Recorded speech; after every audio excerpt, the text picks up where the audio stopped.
All right, this is my new to me 95 GT, and I just got done installing a set of 17 seats. Yeah, they're pretty dirty. They do need to be vacuumed off. I've seen a couple of people do this install, and I don't like the way they've done it, so I did it a little differently. I'm gonna go ahead and show you how I did it, so in case someone else wants to copy it. Alright, so first thing you want to do is get your wiring figured out. Go to this big plug right here, and it's the purple wire with an orange stripe and the black wire with a blue stripe. I just put a quick weather pack connector on it. Purple is your positive, black is your negative. Then these brackets right here, which I've already cut off, go to the back of the seat. Now, I chose to do it this way because everyone I've seen, they've just left these brackets on, drilled a hole through the floorboard, ran a nut and a bolt. I don't like doing it that way because, I mean, it's the thinnest part of the floor. And if you get hit really hard or something like that happens, you might end up, eating your steering wheel or going through your windshield or something. This hole right here, was there already, and I just enlarged it. I went bigger than I needed, so that way I had some room to wiggle around and get my measurements off.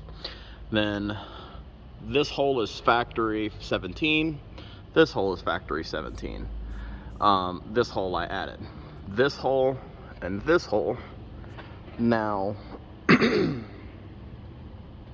pick up these two factory 95 bolts. Now, I got lucky in my car, which I don't know if this is all of them, but I'm pretty sure Ford likes to just use similar harnesses and then cap off what they don't use. Now, you don't have to cut your carpet. I plan on removing my carpet anyway and swapping it out for a nicer one, so not caring about this old carpet, I went ahead and cut it. But once again, you do not have to cut your carpet. I just did it because I'm too lazy to pull it out the rest of the way when I'm going to be doing it later when I get a new carpet. Now, pop this off real quick. If you look here, this piece right here, I lovingly massaged it with a 3-pound sledgehammer. That allowed me to move this harness over a little bit. And once again, I will be putting, some wrapping around it to protect it. I'm probably just going to wrap it with a piece of rubber hose or something to make sure none of these wires get pinched or rub or anything like that or vibrate.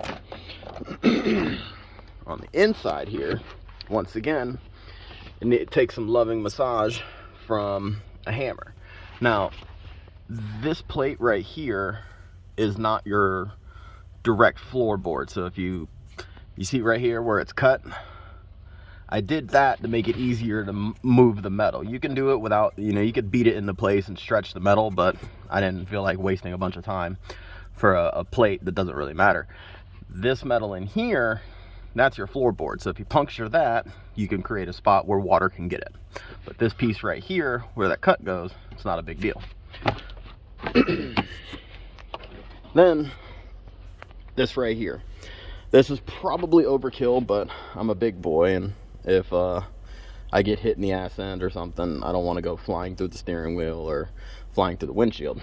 What I did was, this bolt here and this bolt here are the factory rear 95 bolt locations.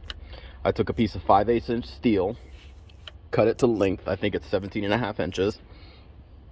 I got my marks for my two factory seat holes.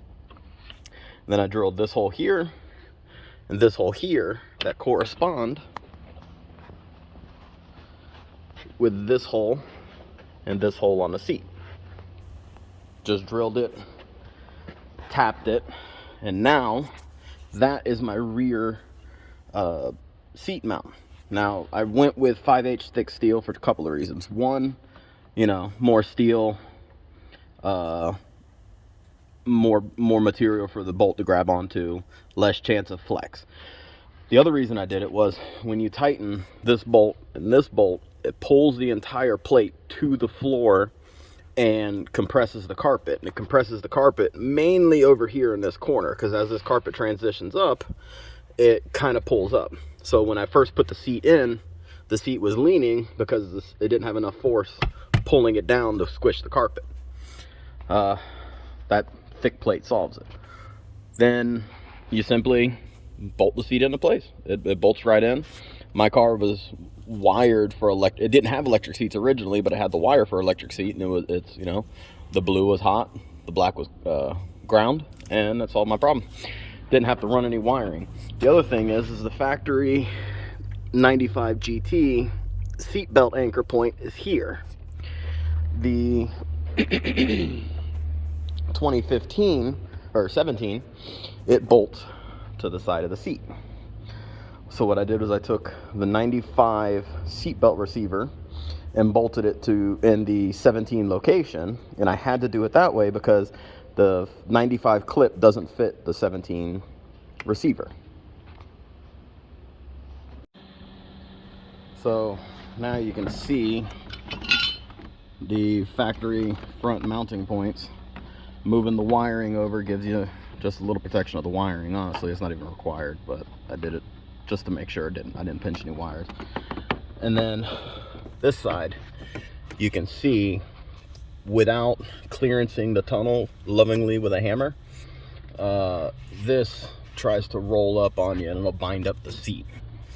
And let's see, if you look here, once again, I mean, 5/8 inch steel is thick steel is probably overkill, but I figured it's better than taking the chance of the thin sheet metal on the floorboard coming through. So if you see here, these are the brackets that the factory brackets that are mounted to the 17 seats, and they go up under there, something similar to that.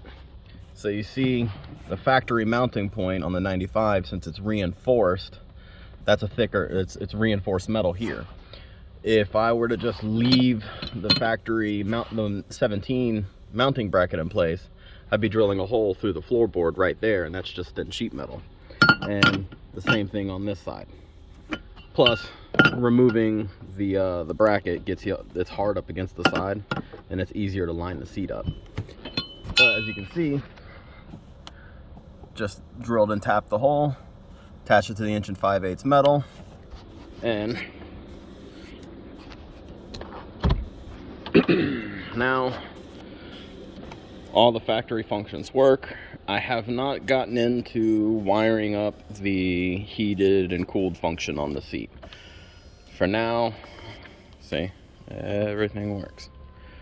For now, I just wanted to get the seats mounted in. The car had some horrible eBay bucket seats in it that were making the car basically undrivable. The seats were so stiff it felt like I was riding in a horse and buggy. Now it's like riding on a cloud. So, and as you can see, the driver's side's already done.